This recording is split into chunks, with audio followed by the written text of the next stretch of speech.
Live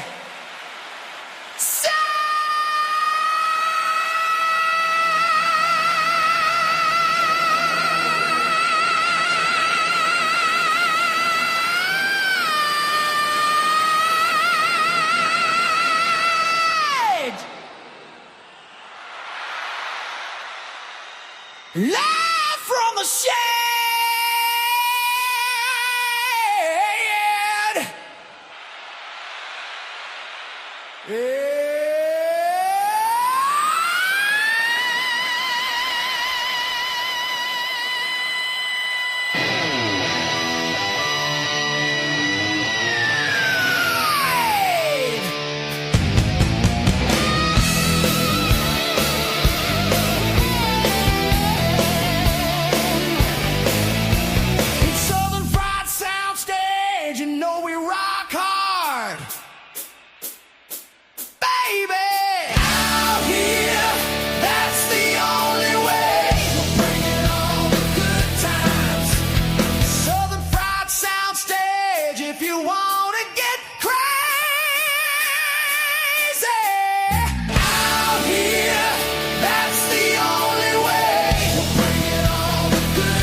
Yeah, Southern Fried Soundstage, Cornbread Man here on a New Year's Eve. Happy New Year early, depending on where you're at in the world. Maybe it is already New Year.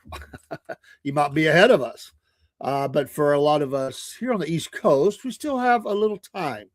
I'm going to do a show. Then I'm going to take a break, go on somebody else's show, and hang out for a little bit until it gets a little crazy. Too crazy for me. I'm tame. I'm very tame. I'm very I'm not that dude. I'm not that dude anymore. And then I'm gonna come back about 10:30, I think, and welcome in the new year. 10:30, 11, somewhere in there. Hey, Southern Fried Soundstage. We are part 4 of Def Leppard. We started out with the rock band Tesla. And then a band that I'm very close to, Def Leppard. We did the early years up through High Drive. Then we did Pyromania. Then last week we did Hysteria. Obviously not in depth. We'd been there. We'd done a month of shows, but we did a pretty good dive into that. Tonight it is the bridge between the band that was and the band that is. And we're going to talk about that time between, and might lead, just get right up onto, might even touch base a little bit, depending on time, with Adrenalize. And then part 5 will take us from Adrenalize forward, and then we'll go to another band. So I got another week anyway. It doesn't mean I won't come back. I reserve the right to come back and talk about Def Leppard anytime. There's 40, 50 years of material. I mean, and material meaning not just music, but stories, news, things that happen. But tonight it did, the time frame is after Hysteria tour ended. That's where we were at last week. And the 15-month tour. Could have released another single, could have hit the road, went back for another summer shed tour, decided we're burnt out. We got to get back. It's been 15 months of touring, and we've made a bundle of money. The miracle of paying off the debts from the 4 years between Pyromania and Hysteria. And then way beyond that, 3.5 million albums, just to 3 to 3.5 million albums just to break even. Between U.S. and Canada, over 15.5 million sold. The only thing that held him out of the top spot was the Thriller album from Michael Jackson. Highly successful, but it probably, looking at it, maybe it wouldn't. It probably was the best decision to come off the road. Things were beginning to crack a little bit for Steve Clark.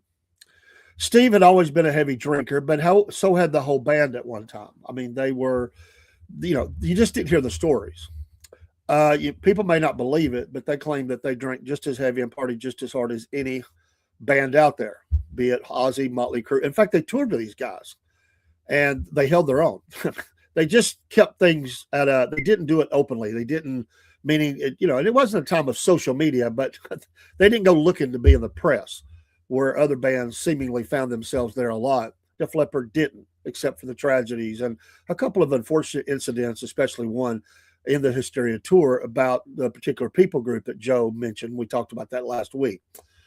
But Steve Clark had a real, ongoing alcoholic problem. His dad was an alcoholic. They'd go out drinking together. Some said he always wanted to hear, his dad was proud of him. We all come from that generation where our dads didn't say that they loved us. I came through that. I never heard that till way late in life. My dad wasn't a drinker, but I don't know, their relationship was kind of odd. Steve would come out of rehab, and then his dad would say, "Hey, you want to hit the pub?" And that's, you just can't do an alcoholic like an addict like that. During the Hysteria tour, and Rick Allen was dealing with PTSD from losing the arm, and did for 20 years until it was diagnosed. And so Rick, Phil, one of the big things that happened for the band was, Phil and Steve were best friends, just great friends, party friends. I mean, they played, they're working on all the music together, guitar players, they hang together. Steve was a riff master, just excellent, and played very loose and, just very open and, wasn't trying to be technically proficient, whereas Phil was more like he wanted to be very technical. They made a great combination, as that tandem. We're going to show some pictures here in a minute. But Phil, at some point, and they were heavy drinkers. I mean, during the recording of Hysteria, there were all kind of crazy stories that they would wake up places and didn't remember how they got there. They would have an armful of Rolexes, didn't remember buying them. It was getting bad. And Phil, at some point, said, I'm done with drinking. And he has not drank since. He is a workout warrior. Keeps his body in, his greatest shape. I mean, he's in his 70s, I believe, late 60s, early 70s. And he works out all the time and does the martial arts, MMA, all that kind of stuff, just to stay in shape.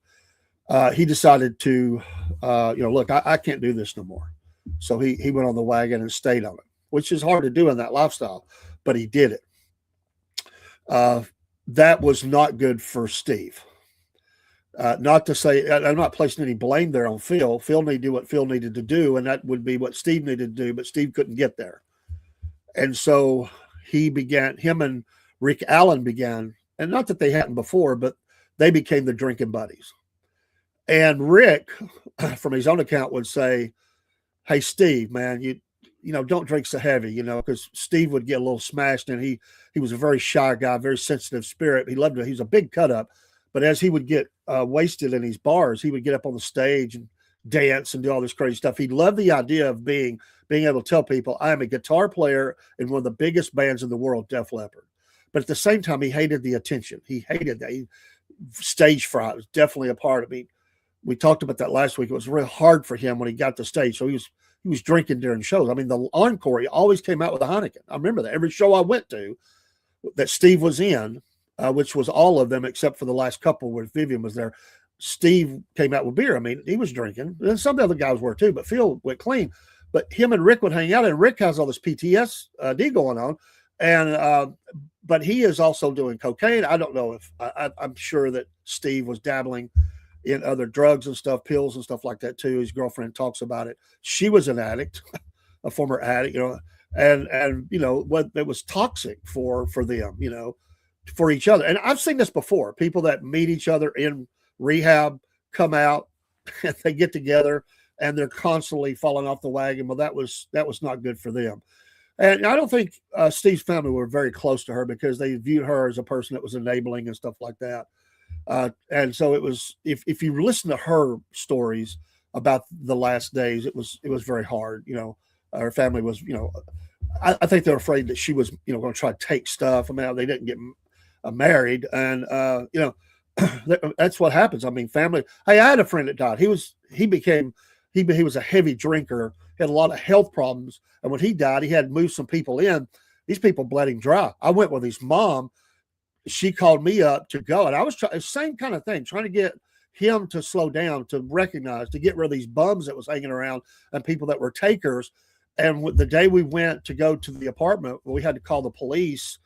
They weren't even supposed to be in the apartment. They had taken all of his even his clothes were missing. They had cashed the last disability check he got. She got most of that back because, they realized they were in trouble, but all of his possessions almost all of them were gone. Well, families, think about that. What happens? I mean, Steve had a lot of money. Steve had royalties coming in. He was making money, lots of money still. And he had lots of guitars and stuff like that, equipment, possessions, so there's all the dynamic going on. But so anyway, Steve is drinking really heavily. Him and Rick would go out, and Rick would say, Steve, come on, don't drink so much. And he would say, well, what about you? Kind of like a back in your face, like, the pot calling the kettle black. I mean, look at you. I know what you're doing. And it would sting him. And so they had this kind of they cared about each other, loved each other, but addicts will do that to you. They will look for reasons to get back. So they take the break. They begin, not a long break. They begin to work on the Adrenalize. I don't even know how to name them, but they were working on music. Steve is bad, and it's not working. There was some months there. They would work on stuff, and Steve just couldn't function. I mean, before he drank heavily, but he was able to function. And that's what happens. This progression of alcoholism or whatever it is. You think you're okay. I can handle it until you can't. And Steve could not. And so they tried to work around that. They couldn't get anything that was, and that was, think about how far he came. This guy could write, and they were never the same on the riffs after that, honestly.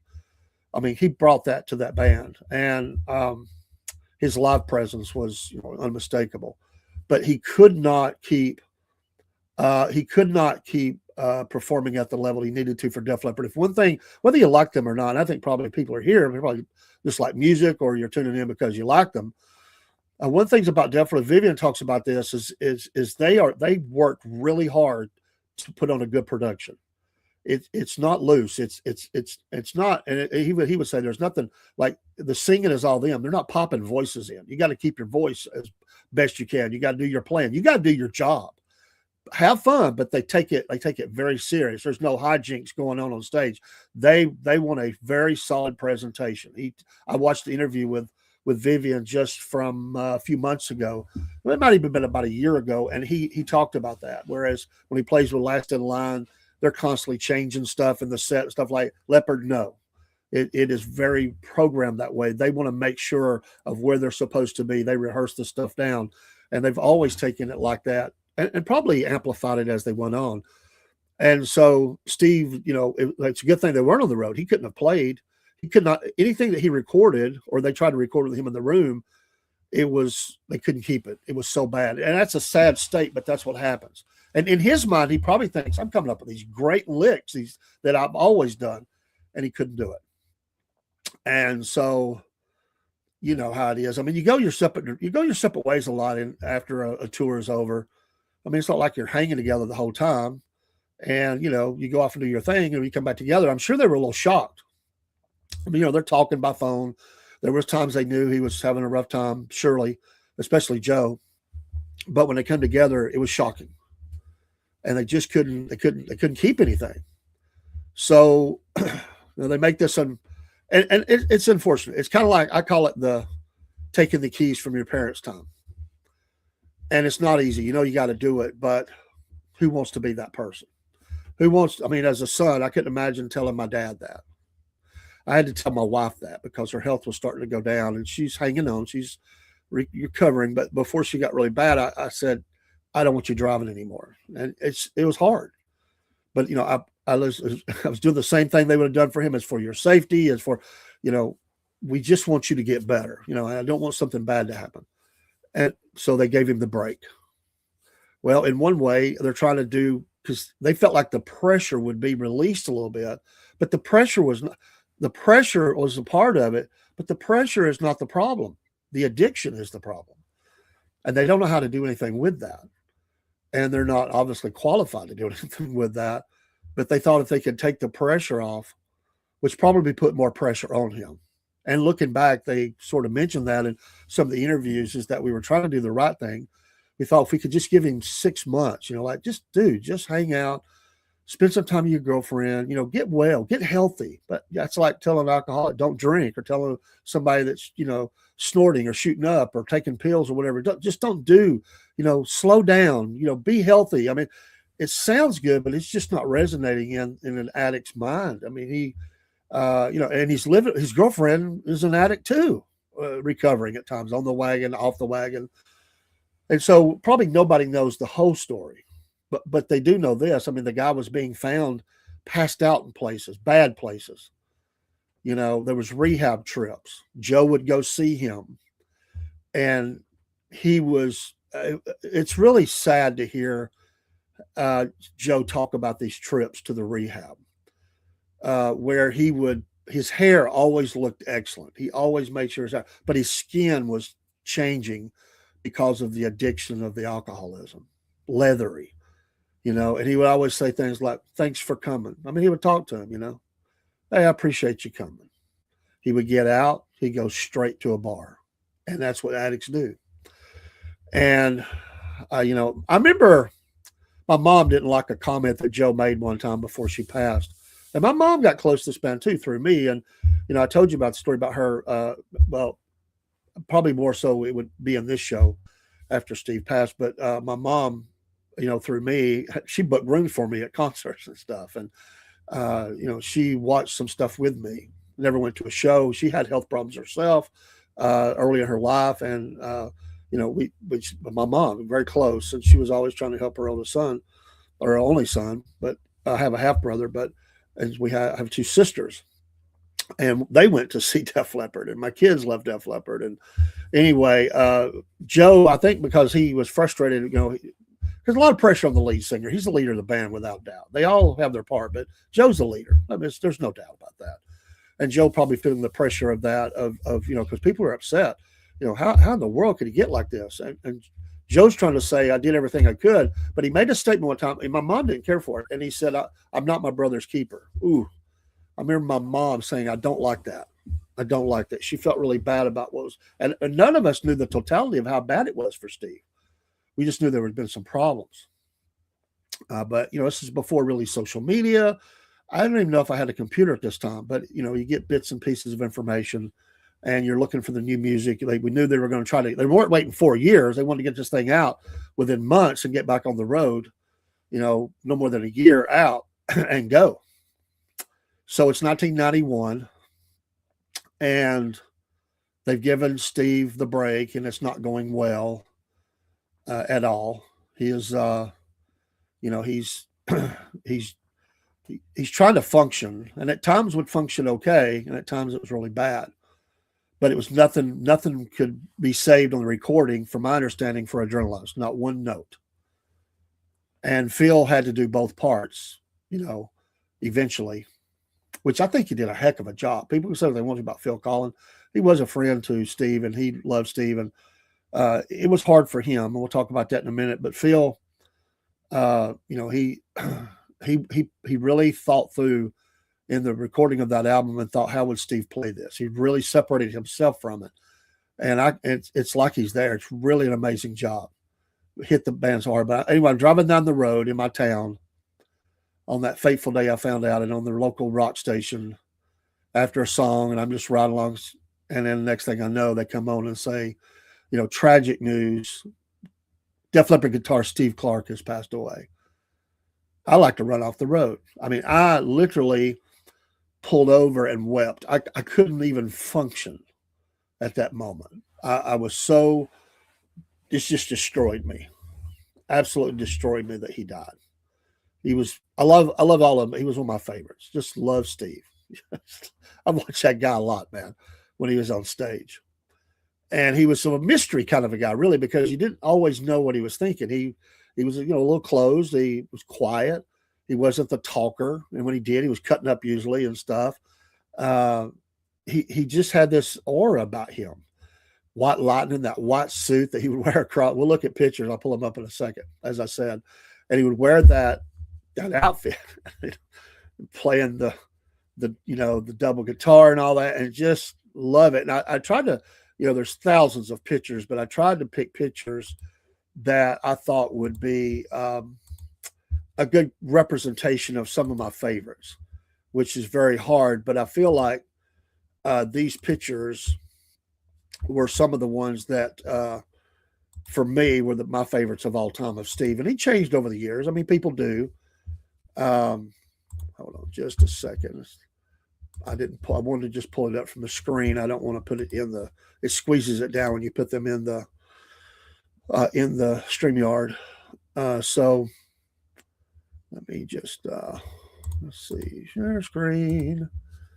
And then, whoops, that's not it. And then you get at the whole problem is it doesn't want to show you there we go. I think this is it.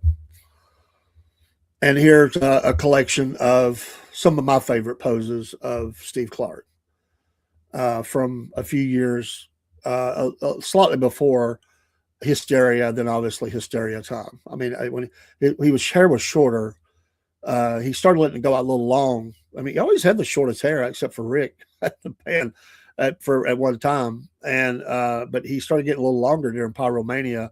But between Pyromania and Hysteria, it really got long. And it just was the iconic look for him to me was the time of Hysteria.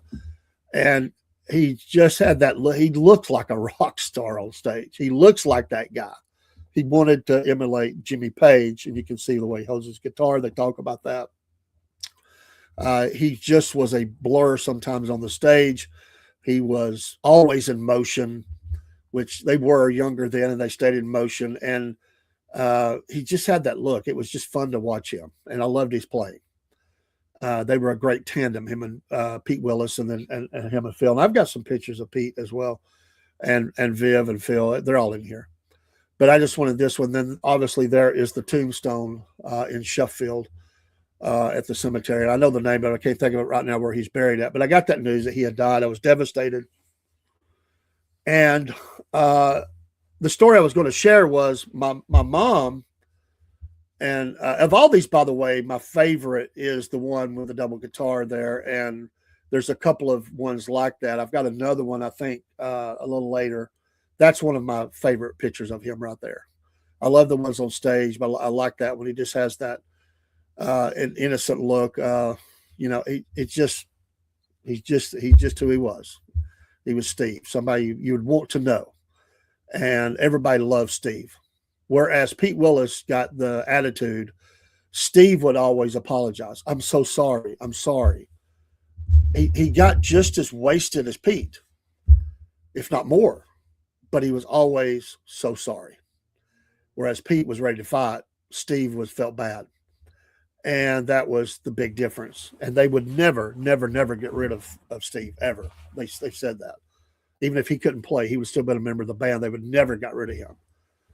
And I understand that. And I didn't know him, never met him. But you feel that, when you hear them talk about him, the love they have for Steve. And to their credit as a band, Steve is a part of every concert. He's always prevalent in the they put the big screens on the back and they show the pictures. Steve has always showed a lot in that. And I want to, you gotta show a lot of love for Vivian Cambell. He don't have the ego that is a problem. and he tries to play the music as close to what Steve did for the fans.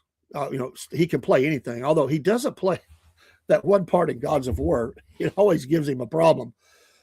but he tries to do that, and he plays a lot of Steve's music. I mean, there's been new music that they play that Viv has written, and very good music together with the band. But he gets to play all of Steve's leads too, which is cool.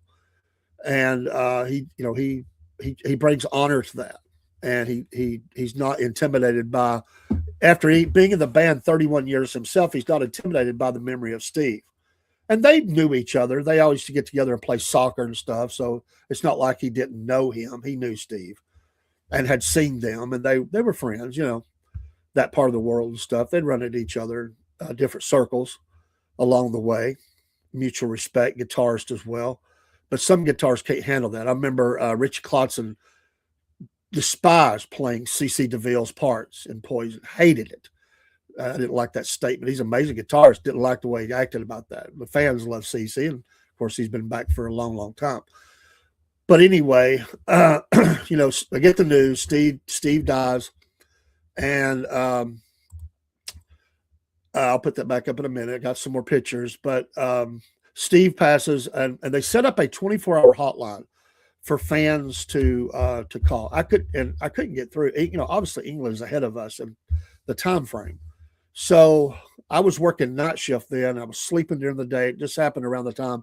I think the day that he died, I was off work, but I went back to work, and all this happened while I was at work. Anyway, my mom, bless her heart, moms are great, and she stayed up through the night and called one night every few minutes to England. And I was working that night, and I came in, and I if I shed a tear, it's for my mom. I mean, your mom's or something, and I miss her. But I come in and she said, I got through, and she was so excited. And she shared with them how I felt as best she could as a mom. And I think, by the way, this is a return, because when Elvis died, I was there for my mom, and my dad didn't understand what my mom was going through. I got it because I knew, and she knew. She knew, and I supported her while she grieved over the death of Elvis, which she grew up with. And my dad just never understood. It's just like, well, Elvis died. Well, for my mom, that was devastating. And so my mom gets it. There's nobody else on the face of the planet, for me, just my part, knows how I feel. And I was married by then. My wife certainly could see it, but she couldn't understand it like that. Happy New Year to you, Watchman. My mom understood that. And so she is living this, understanding that. It's like we're a partnership. And so I come in and she says, I got through it. I explained to them everything about how you felt about this. And she said, I hope, oh man, it's hard to say. She said, I hope it's okay. And I said, Mom, it's great, And I told you, it's hard. After all these years, it's still hard.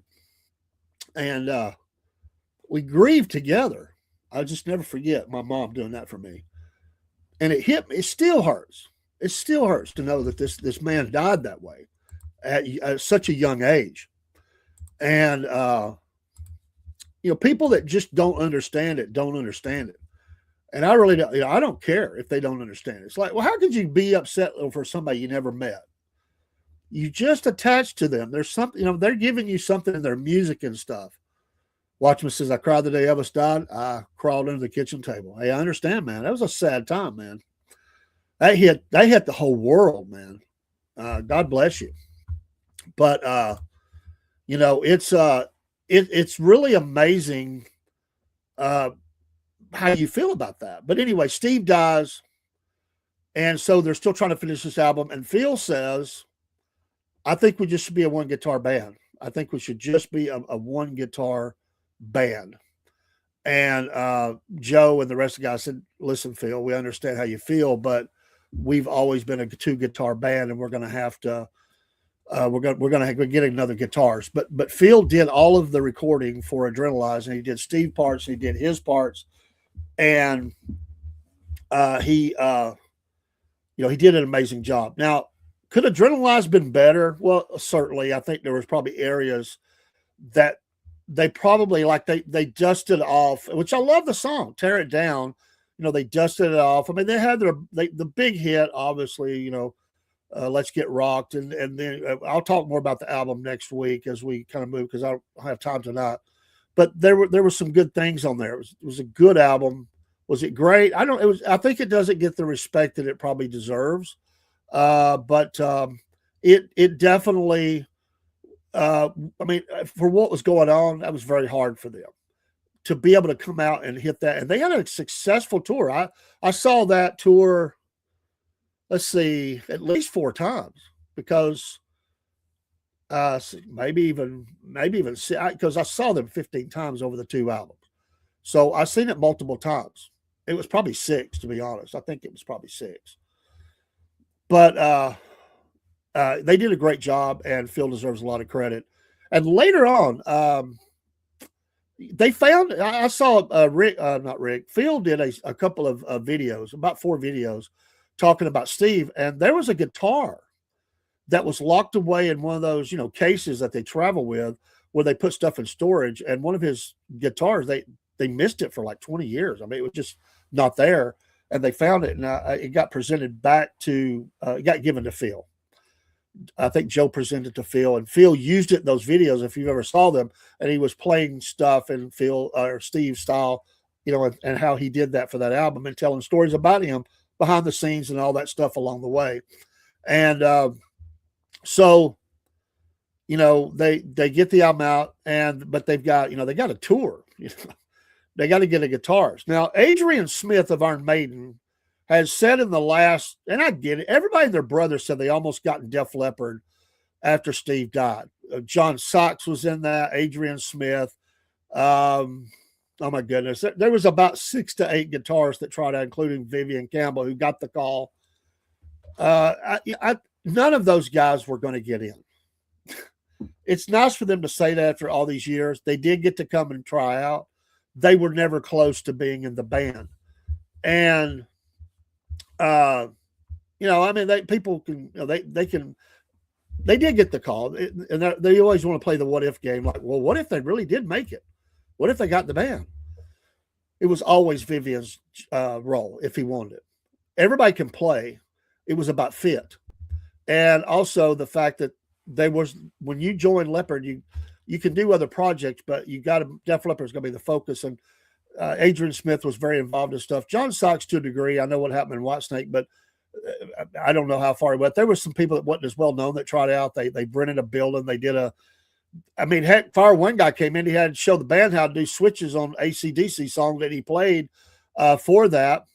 Yeah, I have great respect for Adrian and John Sachs. I think John Sachs, but if he had that look, he could have fit in the band by look. He had the hair and the skill. I mean, my goodness, but it just wasn't meant to be. And Vivian Cambell was that guy. Now, obviously, Vivian Cambell,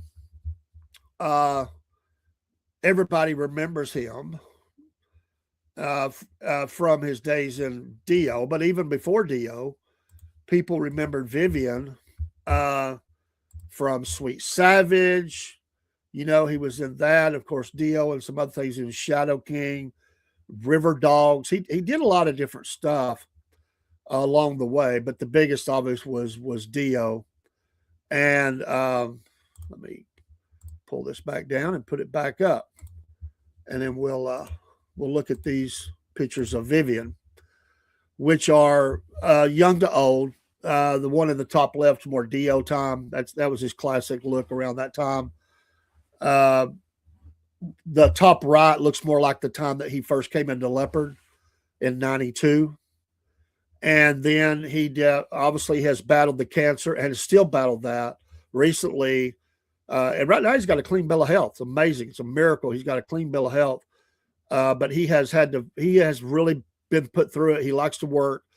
For a long time, he was going back to flying back every 3 weeks to get an infusion in LA. And of course, that would hit him like a ton of bricks. But he never missed a show except recently, and also the NFL halftime that they did over in London. He missed that, and their friend in what's his name? I know it, and I can't think of it. He came in and filled in, Vivian didn't like that. He's a worker. He's got that blue collar work ethic like the rest of the guys do. He don't like nobody doing his job. So he hated that. And he had to convince them on one of the tours. He was so sick. He had to convince them that he could do it. That the insurance people were concerned about it, but he convinced them. He said, "I will do this tour," and he did. To his credit, Doug Aldrich was the best guitarist Dio had after Viv. He would have been good at Def Leppard. Yeah. And there's a lot of candidates could have been there. I think the show's right because the time frame that he's been in Leppard more time than Steve was ever there because it's went so long now. I think it's 31 years now. So his career, although he will always have that Dio part because he has last in line, and I like the last in line. I think it's amazing what they've done. I hated that the bass player died, but it's a great outlet for him. He gets to go shred. He needs that. Leppard's not going to let him play like that. It's not what they are. But people, I've got friends that say, it's just a job to Viv. They don't understand. It's not just a job. He loves being in that band. He's talked about it a lot. He goes, man, it is nice to be able to ride on the big planes, get the bigger dressing room. He said, we got all this iconic music, thousands of fans in the stand. And I'll tell you a quote that you heard it, watch, because it was in that video that he said early on in the band. I mean, because he never got paid with Dio, and he just did the tour with Whitesnake. He never got to write anything, and so now he's an equal member of the band. It's not like he's hired help, and that was another thing Leppard wanted to be sure of because it's like we're bringing in a guy that gets a vote.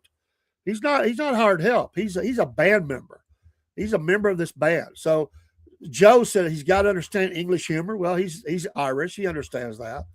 He said, when I talk about Faulty Towers, and if you don't know what Faulty Towers are, you couldn't even get in the front door.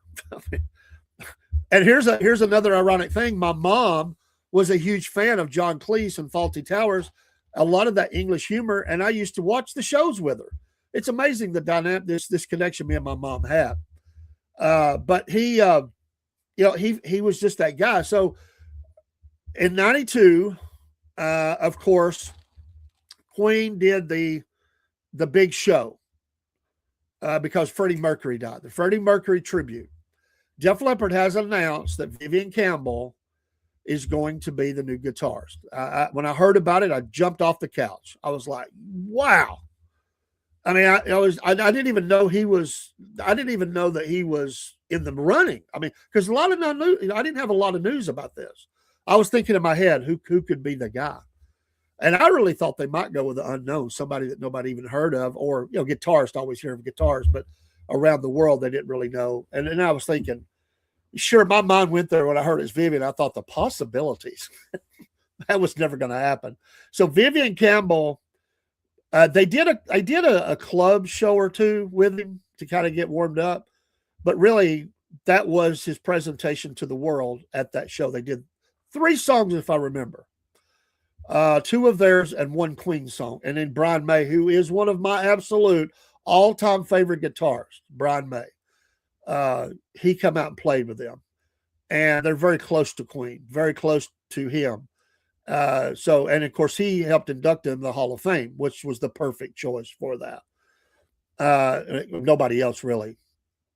So he comes out there, and that was the first time I'd seen him with the band. And he's got the red jacket on, the jeans, the boots. He used to wear boots back in the day. Had the long hair, obviously. And it was hard. It was a combination of excitement and sadness because that was the first time I'd seen them playing since Steve had died. And I thought, I had 2 thoughts right away. Boy, it's hard. Steve's not there. It was when it really hit, like he's really gone. He's not here, and he's not coming back. Because up to then it was all news items. MTV breaking news. Things you read in the newspaper, a Guitar Magazine or something. But that's when it really hit. Like Steve is really gone. Your brain that, but there's like this part of you that thinks maybe he'll show back up. Maybe it was a mistake. No, that was it. And then the second thought was I felt bad for Vivian because I know that people are feeling that. But then the excitement, I said he fits. He definitely fits.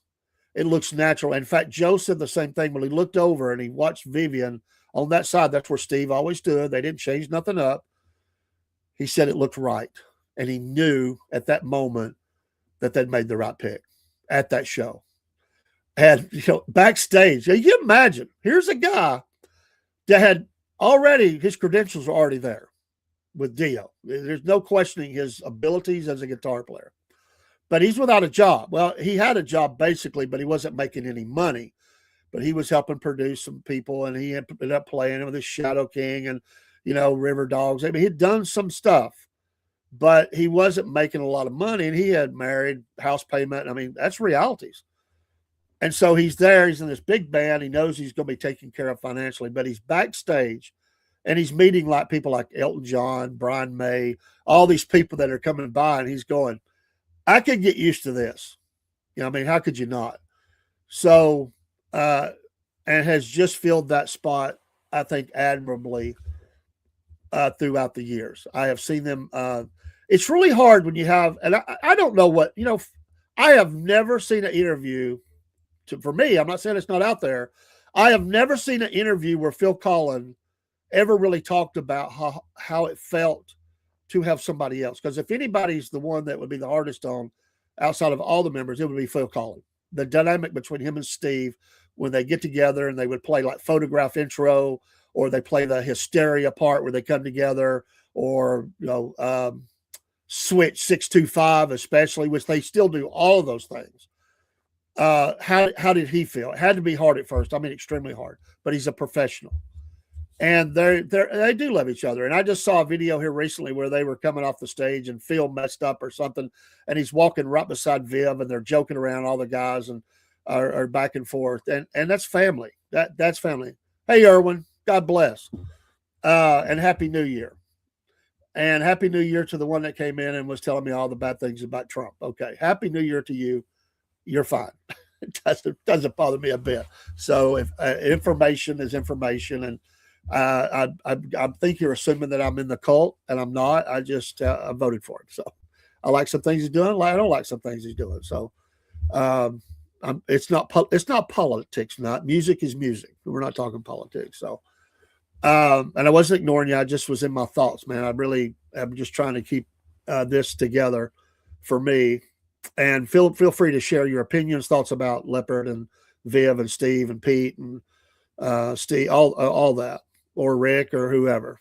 But I couldn't wait to go see them. Adrenalize comes out. It was a midnight sale. When Adrenalize came out, and we went and got it.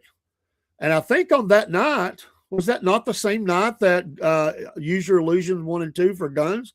I think we got all that. I think we bought all those that same midnight sale, if I remember right. Joe and Rick. Well, Sav was there in the beginning too. Rick actually came along a little later. He technically is not an original member because Tony Kenning, I think is how you say his name, he was there first. So it's Joe and Sav, but Rick's been there a long time. But yeah, they got the rest came along later. But technically, I mean, Rick's been there so long, they probably think of him as an original. But Tony was there in the very early days. But when they really got formed up and got going, it was Rick. So I would say probably technically they think of him as an original member. So Sav and Joe, and they'll have to Joe will be there no matter what happens. Yeah, Sav. Yeah, man, Sav, who could have been a professional soccer player. I understand he was that good, but he had music in his heart, in his soul. Guns N' Roses, you mean Axl and the Tantrums? Hey, we're going to talk about Guns in a few weeks. I have seen them, and we'll talk about the years of Guns and what I know. I mean, there's things I won't know. There's things I don't know about Leppard, but I know a lot more about them than I do Guns. But anyway, we went and got, and I'll tell you a quick story about that. We came back. It was midnight now. I think we went to a Turtle Records. Remember them, Turtle? I think that was where we went. Got the albums, CDs.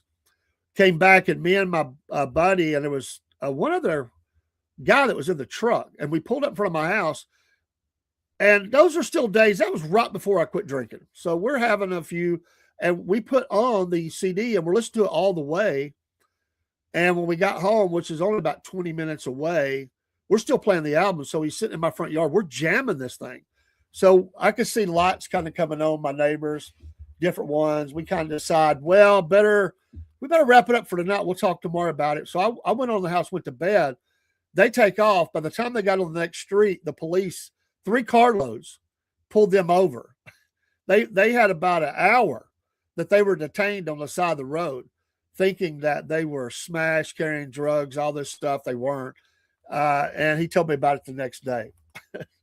My friend Jack, and I can't remember who the guy was that was with him. I think it was a guy who used to always hang out. They were friends too. And I think he came along and we were jamming. Saw the tour. It was a great tour. Man, Vio, he brought something different. Like I said, it's just different. He's playing the Fender, early days of Leppard, he was wearing like a lot of athletic, like basketball top jerseys and shorts, and a little bit different than his Dio days, but he's just been comfortable and having fun. And Phil and him were interacting real well. Within a few months, you could see that they were very comfortable with each other.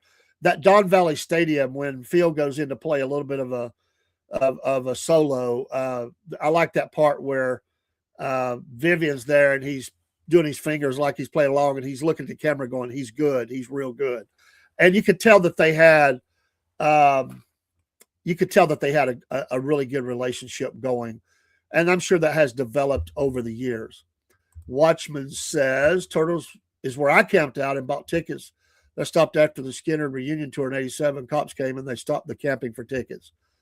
Yeah, that certainly was something that you don't see anymore. I don't ever remember that. Let me put up one more set of pictures, and we'll kind of talk through a little bit about while I still have time. And I don't care to take extra time, but I am going up on James's podcast about 9:30. And then after, I'm not going to stay too long because it's going to be a little crazy.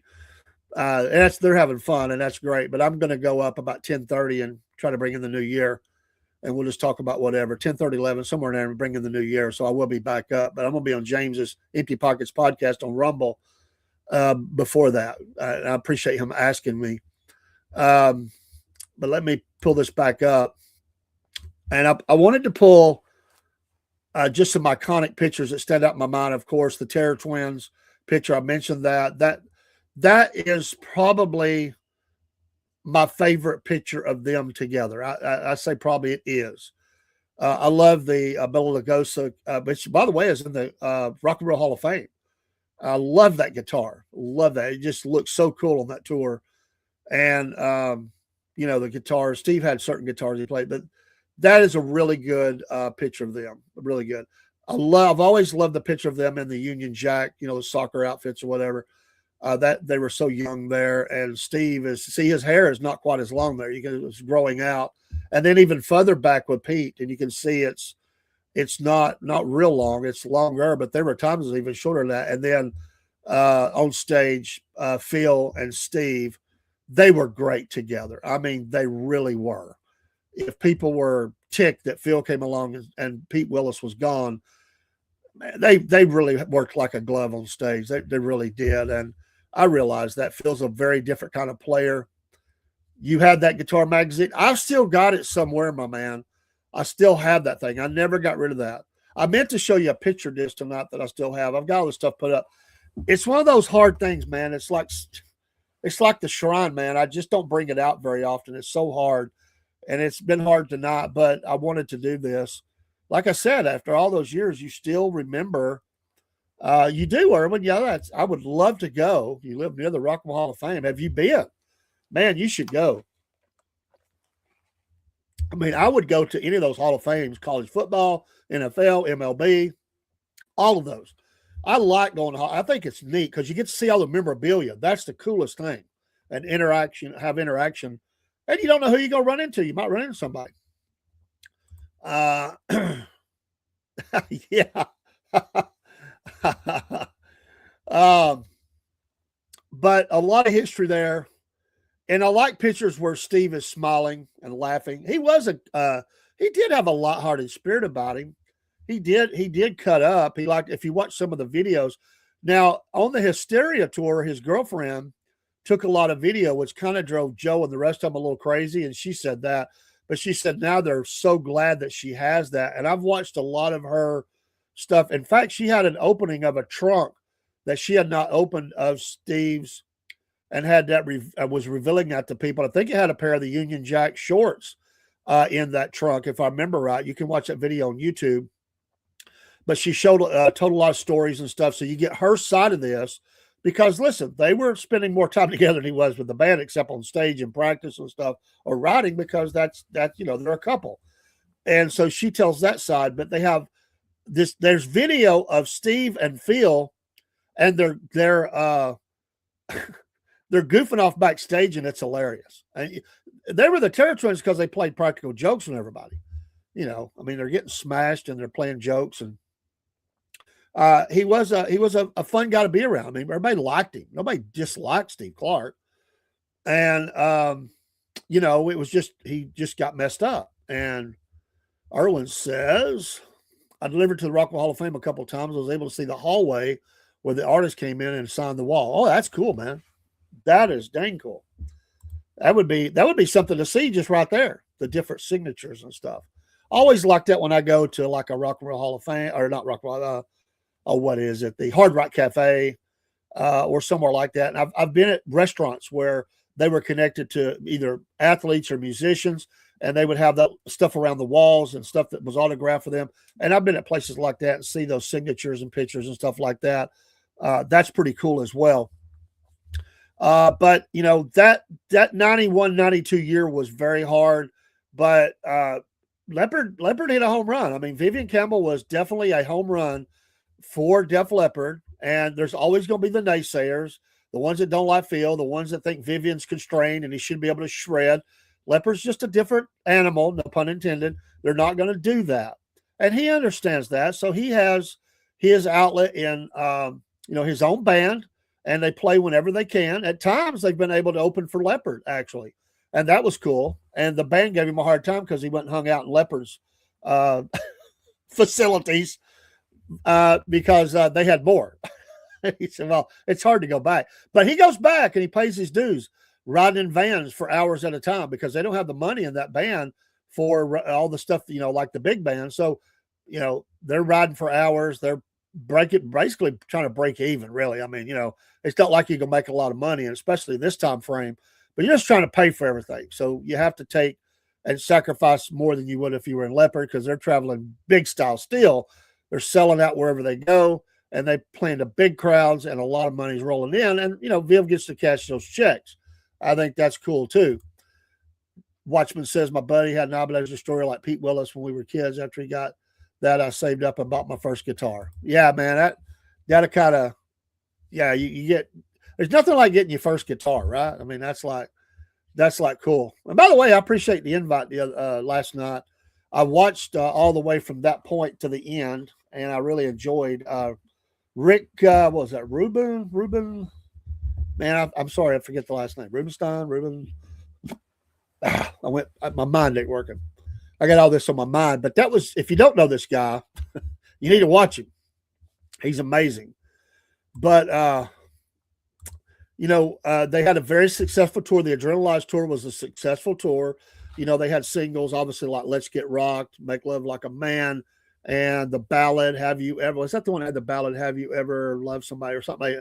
I think there were 3 singles from that. Could have been 4, but I love that they did Tear It Down on there. And it's a good album. Like I said, it's not a Hysteria. It's not a Pyromania. It's kind of an amalgamation, I think, between the two a little bit. They didn't break any new ground for the band. Although, Let's Get Rocked is some of those parts in there were very different. I give them a credit for coming out with a home run hit like that in the summer tour. Fans loved it. Every show I was at, they sung Renstrom. Thank you. Rick Renstrom. If you don't know who he is, look him up on YouTube and you'll be amazed. Now, a great guy, you can tell, great attitude, shouting out everybody. It was pretty cool. That'd be a heck of an interview to get. I'd love to have him, but I realize he probably gets a lot of requests. But if there's ever a chance, I'd love to have him on the show and help him all I can. Hey, Cook. Cook says, yeah, Rick was on fire last night. Cook, you got to see this guy, man. It's really, you can't describe it. You cannot describe this guy. I'll send you a link, brother. But Cook says, hi, brother, love you. Me and Dave seen Def Leppard twice together. I got an MVP for you got the MVP for the entire fantasy football season. Yes, you did, Cook. You did. And I can't believe I won. It was, believe it or not, the Falcons, to prove me wrong, had a great game and almost give it away, but won my fantasy league. So, and Cook have done that for 20 plus years, almost 30 years or whatever. We're going to amp that up a little more next year. We just kind of got it back going after a year off. But Cook, I'll tell you, we were at Atlanta at Lakewood, and I got that thing somewhere, Cook. I really wish I knew where. But they threw a leopard bandana out into the crowd, and Cook, all 6'4", 5 of whatever he is at that time, anywhere from 330 to 350 in shape. I mean, just a big guy, athlete, jumps and grabs this thing and clutches it. And he's got girls and guys, and they're trying to fight. He's holding it like a football player, and he's shaking these people off. We're in the chairs, man. We're down pretty close. And I thought he went down like a big guy like that. It's not good, but he got back up. But he shook them all off like a good running back and handed it to me, man, and said, this is for you. Cook, you'll never know how that made me feel, man. I was thinking about that. I've still got that car tag, that Miami Dolphins one of Jeff. And I've been thinking about Jeff a lot lately too. Another friend of ours. Yeah, man. Hey, brother. Hey, thanks for stopping by. I appreciate us connecting up. And, we'll get you on stage sometime if you want to do it, man. We'll find out about how things are in Cleveland. Cleveland rocks, right? We're going to have to get Watchmen up too. Yeah, I did, man. I can't believe it. Like it's a miracle. In 1888, London, you're a young female walking home one night, went out of a dark alley. A man jumps out in a black trench coat. Sure enough. And it wouldn't have been Steve Clark. He throws off the trench coat, starts grinding on your leg, buck naked. You've been hit by the Jack the Stripper. Oh my gosh. Oh, nowadays you might find that at the local 7-Eleven or something. I don't know. But man, you always throw me for a curveball. I got my mind, it's like going in spastic in different directions now. But anyway, the Adrenalize album, I went back, and I'm going to do this on here. We're going to have a deep dive on the album because I've done every album. We'll do Adrenalize, and after many years, because at first I kind of thought, well, they could have done better. But then as you think about it, everything happens for a reason and a season and everything. And I think even myself as a fan, I like the album. I think I was a little too critical of it. And I went back, and I have upped my thoughts about that album greatly, and I see it as a home run. They did. I mean, it sold 3 million albums. I mean, sure, that was riding on the excessive hysteria. The hit "Let's Get Rocked," but you're one of your main guys dies. He can't even record the album, and all the things that went on, and you hit a home run like that. It deserves its place. And I will even go further and say Euphoria and Slang. I've changed my opinions about a lot of this over the years. And so, yeah. Hey, man, happy birthday to you. Thanks for always stopping by. I know you get out there and you go all around. And I just want to tell you thanks for stopping by. And I know it's different now. You know, Rob's off doing his thing. I'm doing my thing. Thanks for remembering the old Dave over here, the cornbread man. And you're always welcome. And I appreciate your humor and stuff. And you're always welcome on the podcast. And Cook is Cook. Roy, Cowboy, Cook. We're going to do a show about the Dallas Cowboys, me and Cook, soon. So if you want to come throw tomatoes or praise, we're going to talk. It's Cook's going to do most of the talking. I'm just going to be the moderator. I just want to. We're going to talk about the history of the Dallas Cowboys as a sports thing while we're jonesing for some more football once it's over. I'm going to do that. So once we get through the playoffs and everything, we're going to set this up and we're going to do a regular feature or something about football teams that you like and kind of history of them and whatever.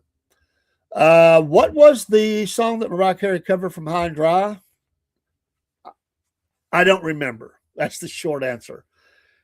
I never watch her. I'm not trying to knock her and say anything bad about her. It's just not my gig. And I kind of think I remember what this was, but I don't really know. But I do remember the Taylor Swift show with them. I thought that was an amazing show. I thought, I wasn't a huge Taylor fan, but she did a great job in that show. And I'm not going to say anything bad. Her music is not my music, but she grew up a Leppard fan. And I'm going to tell you, those guys were in awe of her for how successful she was at such a young age. And, she held her own in those songs. She did a great job. That was a VH1 production. And I like the expanded because they cut off a song or two off of that. But that was pretty cool with both bands out there playing. That was neat. I like that. I wouldn't want to see it every day or not like that, but I thought that was pretty cool. How good was it? Def Leppard drummer that continued to play the songs after he lost his arm in a car crash. The style changed. It had to, but amazing.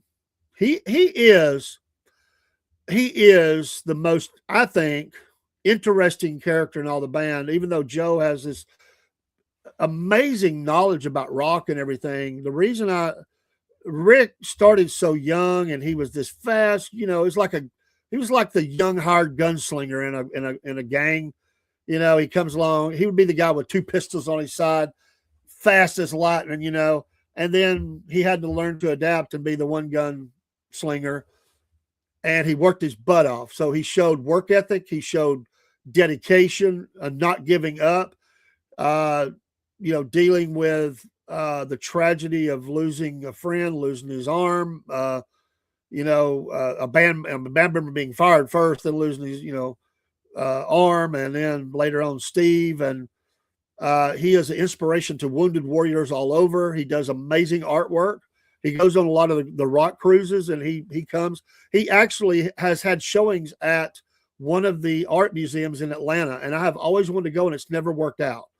But he sells art there. They do a showing for him from time to time, and next time he's down there, I'm going to beat the drums to get down there. And I'm trying to think of the name of that studio. It's right off of 285, right after you get on 285. You can see it from the interstate. But I would love to go down there and see that when he has that. I mean, of course, one of the cruises would be cool too, but I don't know if I'll ever be able to do it. Bringing on the Heartbreak was the song I was the one I was going to suggest, but I thought I was wrong. I thought it was going to be one of the others. That was my first song that, I really attached to with Leppard.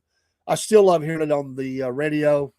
It's a haunting kind of song for me, meaning it's, it's a song that you kind of has pain. I mean, that's what good songs do. They bring anger or pain or rebellion or something.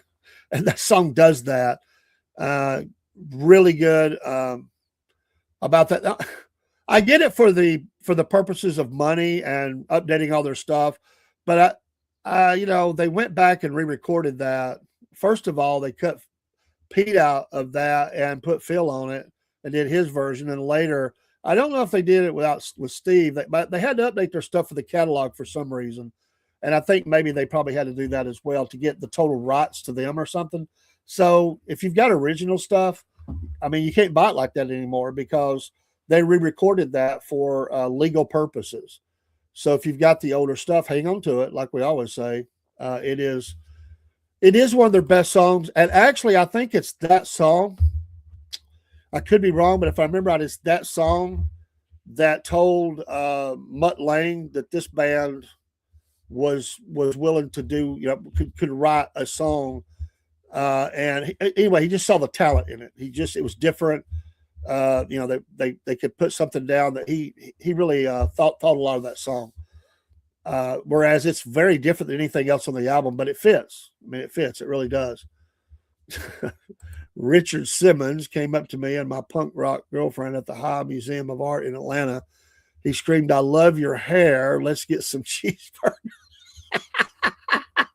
Oh my gosh. Yes, Rick Allen was the only one not Armageddon it. And you know why they wrote that song? It was "Are You Getting It?" They just changed it to Armageddon it to have a play on words. Yeah, I know. We can laugh though. You know what? If Rick was here, he'd probably laugh too. You know, he has to have a sense of humor about it. I mean, it's hard. It's a tragedy for sure, but they've overcame, and that's what they're known for. You know, tragedies, overcoming, and here they are all these years later, and they're still getting it. They've got age on them. They're refined. They're still playing very well. You change a little bit. The voices change a little bit. Joe's voice change. It's just going to happen. But I'll ask you a question because I am going to have to get off here in a few minutes. Totally off subject. But, well, some people would say it about Leppard, which I don't agree with. But what is the band you think is the most overrated band of all time? Most overrated. They're hugely successful, or they're considered cult classics, but you think they're overrated. You know, nothing against what they did or making money or everything, but you just wonder why they could be recognized like they are. You know, what is it about them? I thought that was a good question. I saw that it was actually an article I read online yesterday or today, one, and somebody said that one. They said Kiss. And a lot of people, well, you know, but there are people that believe that. But I don't think that, for me, it wouldn't be that them. Don't he work the hi-hat with his teeth? No. No. I was thinking about this today as I was out running around in town, and I was thinking, what band would I say? And I came down to this one, and people can be mad. I'm just not a fan. And for all the acclaim they get, I thought it was the Doors. I just think that they're. I don't begrudge them. I'm not putting them down. I just think they're overrated for all that they did. But I guess because when you die like that, you get this cult status. They were talented. I get it, but I just, you know. Rolling Stone magazine will do an article about the Doors every day and skip over some really good iconic bands that I like because it's the Doors. And I just think that's ridiculous. Well, I could ride with that one. Dude. Even better. But I barely remember them, but I know they tried. They changed every 5 years because you can only stay till you're a certain age. That's right. You're out of here. By the way, we are sponsored by one of them. We have a lot going on. I'm recutting the commercials and stuff this week. I was working with Shopify and the company that helps us with the coffees, and we have the logos up in the store, but we're still working on getting them on the individual packs of coffee. I was talking with them today. I'm hoping to have this straightened out by Friday or at the latest Monday, and everything will be changed over to Wolf Nation. And I'll be so happy. So happy. Yeah, NC. I hear you. But I love the logo. It looks great on there, the Wolf Nation coffee, and we're getting that switched over. I have a Fruit Hero. I'm not even going to put up the ad because I don't have it finished yet. But I got in this package from Australia. You can see how big it is. And I'm not going to show all of it, but I love I'm going to keep this box. This is my stuff just to show online. I wanted some stuff, but what they do is they have stuff that helps your vegetables stay fresh. And here's some of the Ziploc bags that they have. And on the back, they show what it is without the bag and what it is with this. But this will go up to 3 months, I believe it is. And these are reusable. You can reuse them up to 20 times, and they will keep your fruits looking good instead of bad and fresh, so that you're saving money and this is Fruit Hero, and we have a code for them, and they gave us a really good deal. I mean, a really good deal. But it keeps the fruits and vegetables, can be packed in the Ziploc bags and keep it open or in the refrigerator. But it definitely, this is just one of the items. That's just one of the items that we have. And then they have some little packs that you can save and put in some of your own packaging, or just in the fridge, and it will actually help in the fridge as well. We'll talk about all this deeper later on. They even have stuff that will keep like your clothes. It's a moisture absorber. You know how you can get different humidities and stuff. And this is for your closets and stuff. That goes in there, keeps everything really good. You know, you don't want your clothes smelling wonky. And this is another kind of that as well. It's for your shoe rack. This is for the shoes. And I can't stand for that kind of stuff to happen, because once you get that in there, it's hard to get out. But that's Fruit Hero from Down Under, and they have been excellent. I mean, we're not even really working together yet. We just started. It's taking a little while to get everything set up. But Miss Adema, who I've been dealing with, was asking about my wife today, which really I felt, the fact that she would remember and ask about my wife. I appreciate them. They're pretty amazing. I'm looking forward to working with them. I also made an order through Dubby, my brain, Dubby Energy Drinks, a new tub and a hat. Got a new hat coming in for Dubby, and we're affiliate with them. That's just some of the ones, but I'll show some of that stuff on this coming week on the air. Ads are changing. Get you some coffee and stuff if you can help us. If you can't, that's fine. Just help. It helps. It helps to keep the podcast growing. I am so excited. I want to make a couple announcements now. I'll talk about it later when I come back on, as we talk about whatever, end of year, first of year, whatever. I have no agenda for that show. Just come on and talk about whatever. I don't care. It's open call. I really have no agenda for. I'm not one of those. Let's count down the 25 events that happen in 2025. If you want to bring up a topic, bring it up. I have no agenda. I just want to hang out. What was I going to say? Dang, I messed myself up. I just went totally blank, but talking about affiliates and stuff. But I enjoy working with these folks, and they're we'll get to some of that stuff next week. But I am excited. It's what I got. My brain finally kicked in. When we've got some neat interviews coming up, and they're all over the place. Next Monday is, and I meant to get the book out here, the Corpsewood Manor Murders. Amy Petula. I don't know if it's going to be live or recorded next Monday afternoon.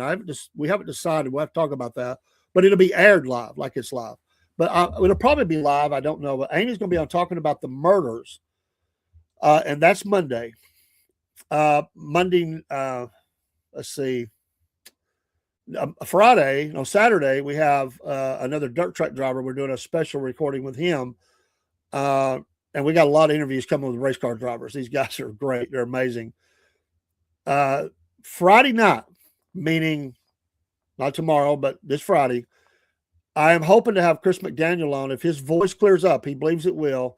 If you don't know who he is, he was in Confederate Railroad. He got saved. And he told me today they have seen over 3,000 souls come to Christ in 2025. Amazing.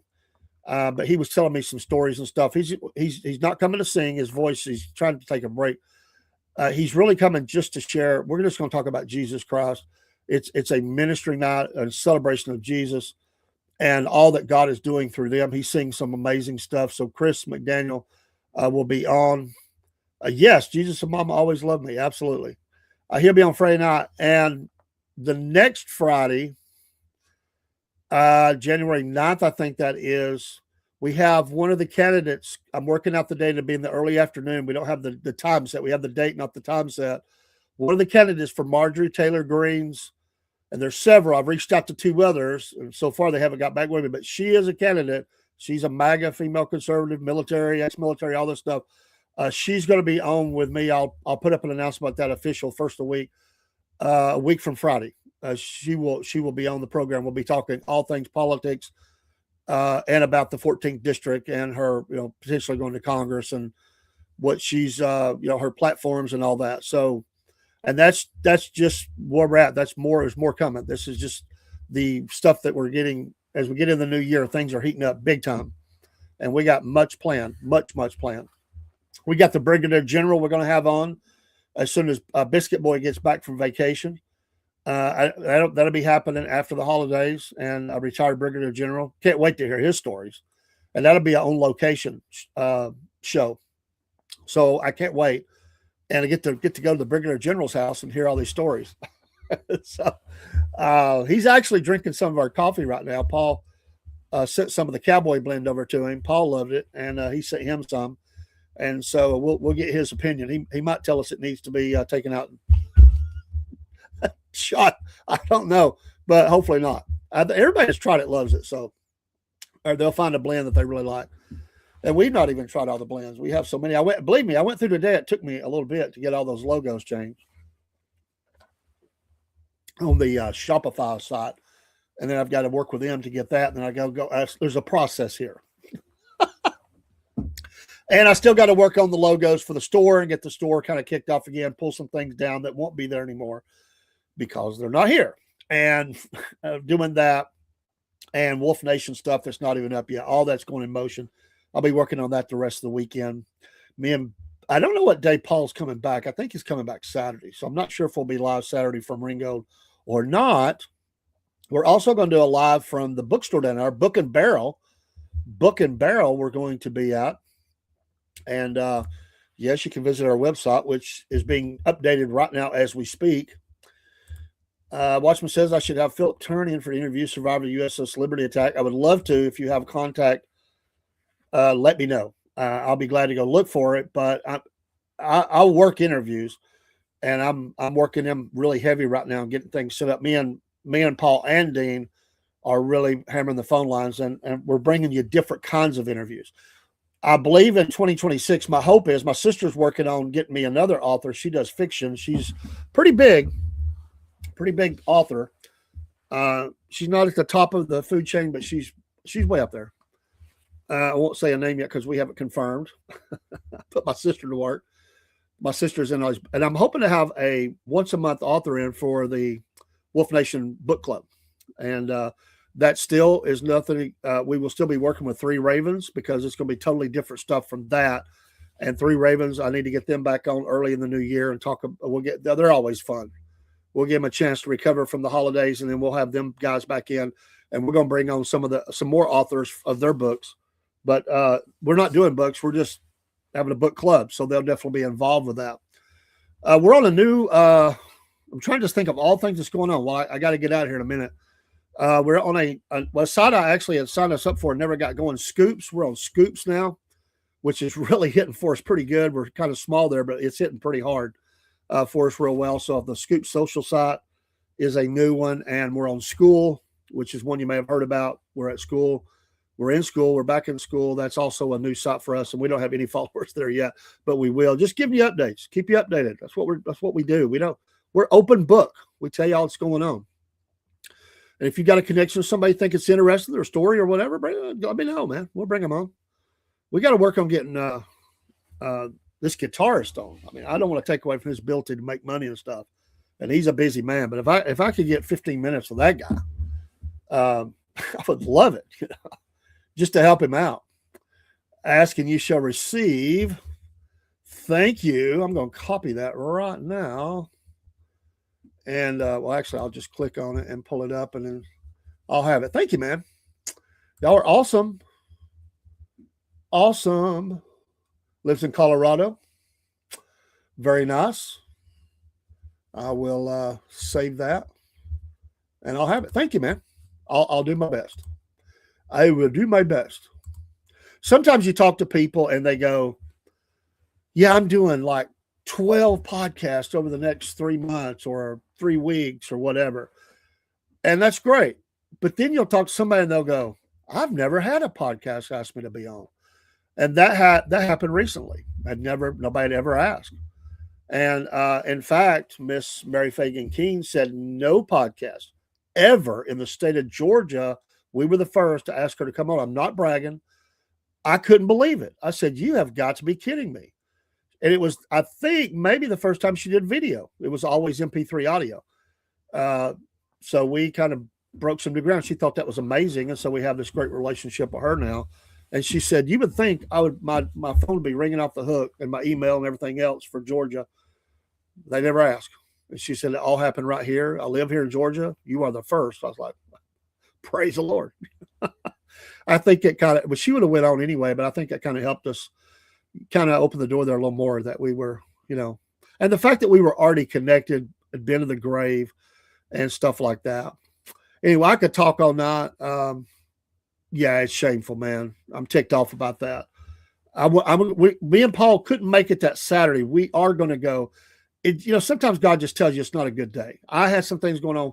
Paul didn't know it. He wasn't going to say anything, but he was really kind of needing to maybe be back earlier. And when I told him when I got in the truck, he said, my wife will be glad to hear it. We had something we was going to do this afternoon. She goes, that actually works. And we got to get ready to go out of town. And he said, bro, that is great. But he was going to do it. That's the kind of guy he is. But you just kind of feel like maybe it's, SFP got a hot scoop. That's right. And not from that website. Oh, I got to get off of here. James is going live in 4 minutes, and I've not even got in there. So, of course, I can pop in. I don't have to be there at the very beginning. He's probably wondering where I'm at. I don't know who all's coming in, but I'm going to hang out there with him for a little bit. And then before it gets real crazy, I got to bail. I love them, but I can't stay when it gets real crazy. And then I'll be back on. Take care, my friends. We appreciate you. We'll go out with some music. Might not take as long because I got to go up on his show. I say got to, I want to. And I am so very thankful for the friendship that I have with a lot of these folks. And the fact that I'm asked, I don't take that lightly. They are fantastic people, and I appreciate them. See you, NC. Bless you. Happy New Year. You guys, y'all be safe if you're going out. Tonight's the night when people are getting crazy, jacked up, especially later. They'll be coming home. There's always those nutcases that they should have a designated driver and they won't do it. And we'll be hearing about stuff like it. And that's so unfortunate. So I hope that you'll just be safe. That's all I can say, is just be safe. All right, where's the song I want to play? There it is. We'll play a little bit of, it does sound like Jesse from Jackal. I like it. Makes me think of being at the Lakewood. It really does. See y'all. Southern Fray!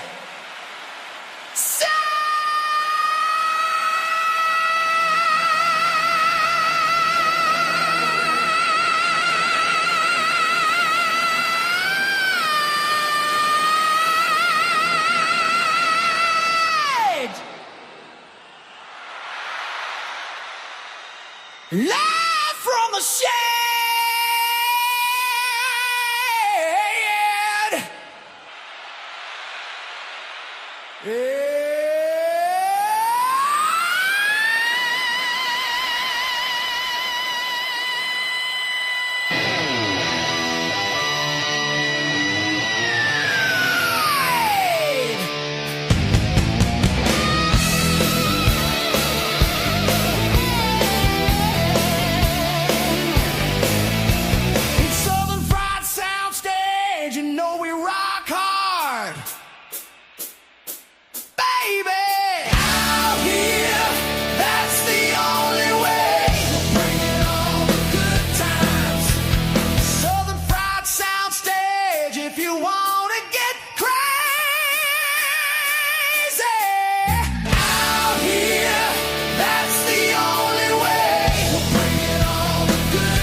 Southern Fried Soundstage.